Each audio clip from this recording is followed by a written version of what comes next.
car vlog. Just hanging out in the car. No, it just got pretty cloudy in here. There we go. But anyways, guys, what's up? Yeah, so I guess a car vlog or whatever. I don't know. I just felt like vlogging this in the car, in complete silence, not bothered by anybody. But anyways, question I've been getting: where is the LG Stylo 4 for Boost Mobile? This is a very big question because everyone's pretty much interested in this device since TechRite has done his full coverage on the Stylo 4 for Metro PCS, and Paul Tech is currently doing his his full coverage on it. And John has talked about it and actually started reviewing it on his channel for the Cricket model. And so the Stylo 4 has been out for a couple weeks now, and people are wanting to know where is it for Boost Mobile. And that's a very good question. Where is it for Boost Mobile? Where is the Boost Mobile Stylo 4? I can tell you guys, it's looking very bleak and dark for Boost Mobile. So if you bet on Boost Mobile getting it, you may be very disappointed in the end of this video. Now, I'm not saying that Boost Mobile will never get it, because it could be a late release for Boost Mobile this year. Who knows? What I can say, is that it does look very dark and bleak, and there's two theories being thrown out right now. The first one, because Cricket got the Moto E5 Supra, which is the E5 Plus, and Metro got the Stylo 4, and then recently Boost Mobile's newest devices is the J3 Achieve and the J7 Refine. Everyone's like, LG's catering to Metro, Moto to Cricket, Samsung to Boost. I don't feel that that's what's happening. I don't believe that that's what's happening at all whatsoever. The one that I do think is causing an effect for this situation is the merger between Sprint and T-Mobile. That could definitely put a halt to certain companies releasing devices for certain MVNOs or certain prepaid carriers because they want to know exactly what's happening. And yes, the whole talk of the merger has been going on for a couple of months now. We've been hearing fake news pop up saying that the merger deal is done. It's not done, okay? It's almost done. It's like on its tippy toes. It just needs to just fall forward already and get completed. But the only thing that's holding it back is the DOJ and the FCC. And the Senate. They have to convene and decide whether this is going to be good for people or not. And there's a ton of articles that's really talking about the effects that this merger will have. Will it increase prices, raise prices for mobile phone service, which is going the opposite of what they were doing in the last 3 years, which would also be pretty stupid to do, considering in the last 3 years, MVNOs out there have been trying to chop prices to get customers, and even have gone as far as to follow in T-Mobile's footsteps of no taxes on the plans. Taxes and fees included in the plans. Boost Mobile just recently did that several months ago, and unveiled that it had a $50 boost plan that was $50 flat rate, taxes and fees included, so no additional taxes on top of their plans. That was a good solid way to go. But there's a lot of article that talks about that, and I think that's what's really playing an effect into this. Maybe LG didn't produce a CDMA version of the LG Stylo 4 because they weren't sure exactly what was going to happen. Because we know that that when the merger happens between Sprint and T-Mobile, that it's going to go GSM. John Ledger already announced the new name of the company, which everyone's, kind of laughed about and said it was redundant. But at the same time, too, it is a new name for the company because this is a brand new company once they merge together. And that name chosen is the original name of the purchasing company, which is T-Mobile. So they're going to call it the new T-Mobile for a few months, and then it's going to go back to being T-Mobile. And T-Mobile is going to be using GSM, obviously, because that's the network that they've been using and thriving on. And with the certainty that CDMA will eventually die out, it's going to die out no matter what. More and more devices are built in like a hybrid mode where it's like it utilizes CDMA network, but it's still using GSM as well.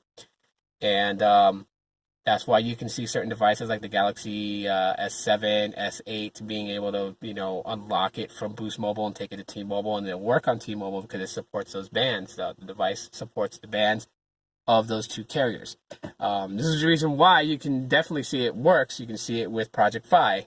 Project Fi utilizes both companies' networks, and so it's possible to do so. And I think that's what's holding it back. Because I mean, like, Samsung, the J7 Refine and the J3 Achieve, they're not all too different from its previous models. Just a few bump ups, like more storage on the J7 Refine. Both devices having 8.0 Oreo, and noted from one of my friends here on YouTube commented that it also the J3 Achieve has Bixby. So I'm assuming that the J7 Refine is going to have Bixby on it too as well. But those are like, minor change ups. Nothing that, grand and like heavily changed in that sense for an upgrade.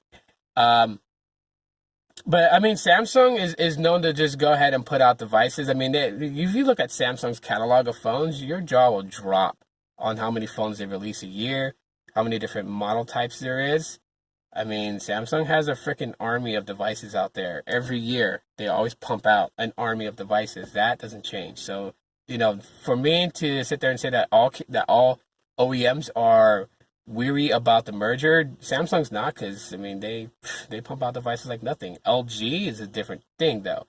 LG doesn't pump out armies of devices. I mean, this year, what did we get this year from LG? Really, that's honorable mentions.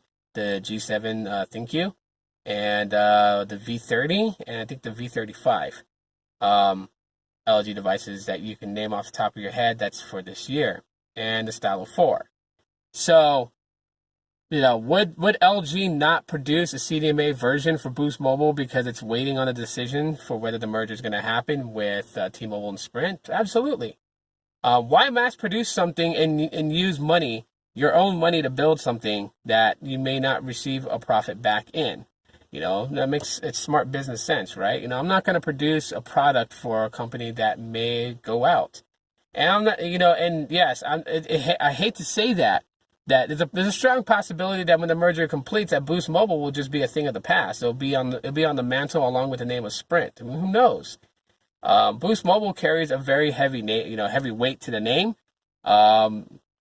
Even though it's gotten some bad press over the last couple of years, and that's just because it uses Sprint's network. Other than that, Boost Mobile pretty much does, really good. And the device selection has nothing to do with Boost Mobile, people. Cut that crap out already, okay? That's, they only get what they get from what the OEMs pump out. If you don't like the catalog of phones that Boost Mobile has, take it up with the OEMs. Email them and say, hey, stop building just, mediocre, crappy phones for Boost Mobile because Boost Mobile customers want more. Just say that, and maybe they might actually listen to you guys.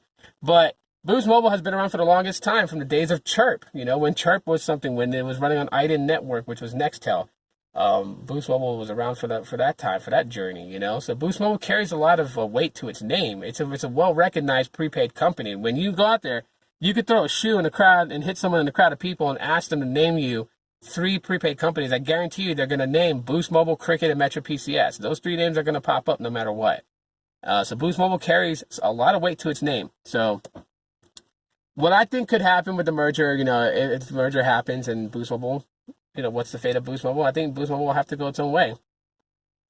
If, the Sprint name dies and everyone converts over to T-Mobile and using GSM network, that alleviates the CDMA network and the subscriber account, and Boost Mobile can definitely capitalize on that.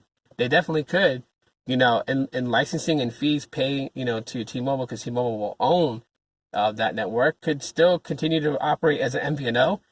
Not a prepaid that's completely owned by T-Mobile, but an MVNO that, is operated under, T-Mobile using the CDMA network, and continue to use the CDMA network. And what a big relief would that be? I think people would see a significant change in data speeds and things like that because of the millions of Sprint customers that convert to T-Mobile and GSM will alleviate the CDMA network, which means that Boost Mobile customers that rely on CDMA may experience faster speeds. So, I mean, who knows? But that's what I'm thinking that is holding it back, is the merger. I think that's what is holding back from the Stylo 4 even coming out to Boost Mobile. And it does look dark and bleak that we may not see that device. So, sad to say that, but hopefully I'm wrong and things change. And I'm hoping that I'm wrong. I would rather be wrong and have the Stylo 4 come out on Boost Mobile than be right and never see it this year. So anyways, that's it right now for my vlog. If you guys enjoyed it, drop a like to let me know. Let me know what you guys think in the comment section of the video. And yeah, I will see you guys later.